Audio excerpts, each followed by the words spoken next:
passing parade, we usually take the stories of those whom the world calls famous people, the headline makers of time, like Mr. Longfellow, or Mr. Jefferson, or Mr. Franklin, or even Mr. Greenberg. Yet heroes walk on ordinary shoe leather too, work in backyards and sleep in crowded tenements. And so here is a sentimental incident from life which took place in a bustling eastern city, and it deals with one man whose importance dwelled in a single human heart. The heart of an 8-year-old policeman's son who went in search of a great man. It took the whole British Navy to lick John Paul Jones. No. John Paul Jones could lick the whole British Navy. No. Nobody in the world could lick John Paul Jones. Huh? Well, nobody, because... Well, because... Well, why?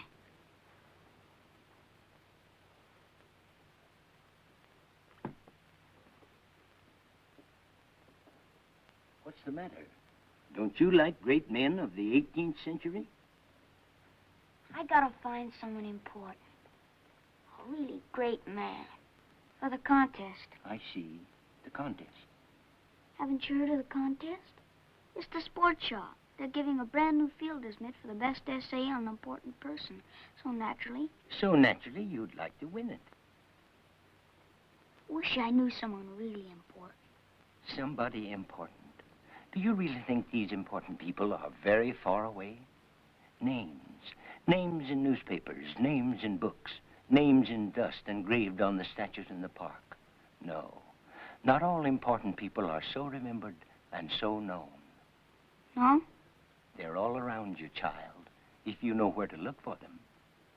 Where? Where? Why, down the street, maybe next door, most anywhere. Most anywhere. Yeah. Yeah, most anywhere.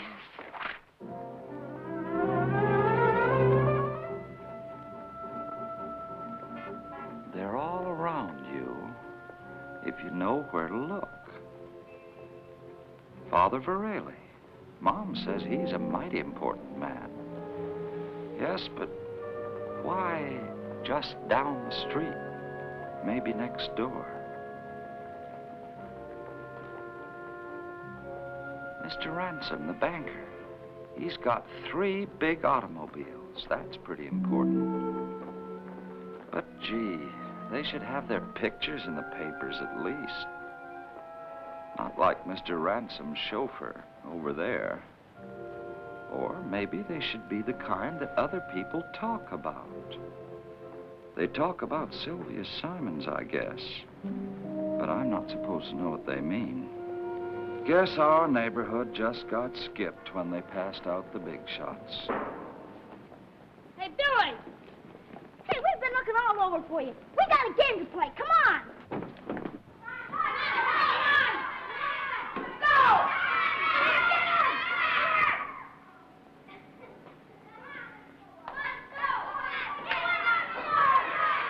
Is that your kid at Batter Alley?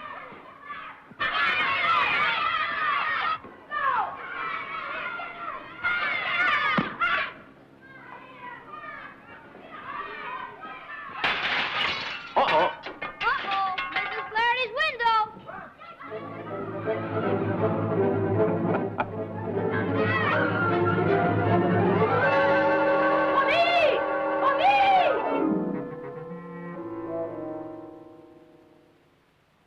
Did you ever see anything so fine?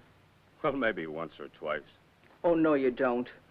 I've been sewing for a week, and I'm not going to have you glancing. It's the boy's new suit, long pants. Growing up in the world, aren't you? Yeah, I guess so. It's a nice suit, all right. I told you there'd be plenty of good left in your uniform. I'm not saying no. But how do you think it fits? Fits. I'd like to see the tailor that could do better. Oh, I know that look, Timothy Riley. What's the matter with it?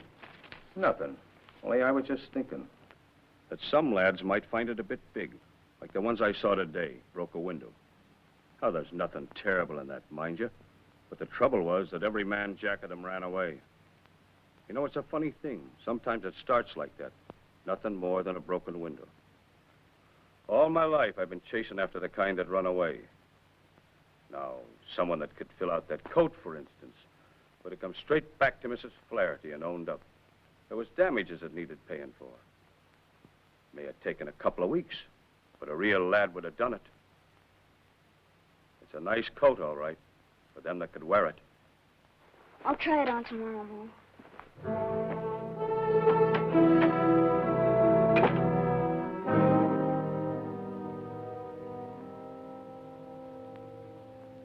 How can you think up an important person for a contest when they got you feeling like a criminal? Just because of a little teeny broken window worth $2. Too many troubles on your mind to win a fielder's glove just for a hunk of literature.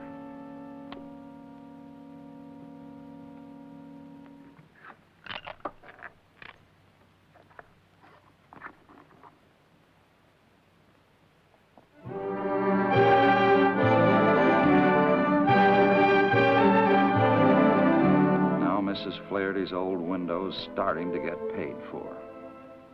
But it's too late to find a really important person.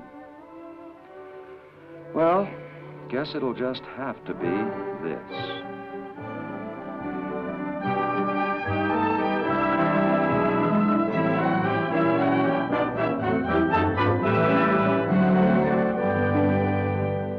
So I know I am speaking for all employees of this store when I announce that the response to this contest has been very gratifying. The winning boy is not with us today, so the prize essay will be read to you. I was once told that important people can be found almost everywhere if you just know how to look for them.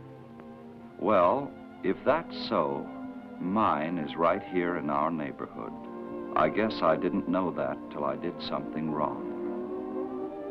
He didn't even get mad when he straightened me out. I guess that is what started me thinking about him, about how everybody up and down the street knows him. He's been here for 15 years. He probably thinks that I haven't seen him keeping our street going, fixing things sometimes, and sometimes just making it easier. It doesn't seem very important, except when you think of it all together for all those years. He doesn't like to talk about it much. He just kids about it. But I know. He can be awful tough when he wants, but mostly it's just things like helping Mrs. Callahan with her market basket. And sometimes he's got his own troubles at home, too. Like when I broke a certain window and ran away. What I wrote this essay about is, I want to tell him that I understood what he was talking about. I want to tell him that I knew he'd been right, and that I took a quarter and I started to pay Mrs. Flaherty for her window. I guess I'm not going to win any prize for this paper, but they said to pick out an important person, and that's what my dad is. And oddly enough, Officer Riley has kindly volunteered to deliver the prize to the winning contestant.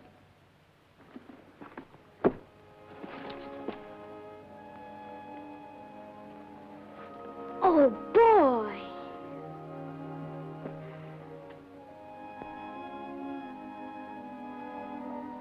Gee, Dad. You know, I think that coat fits you fine, lad.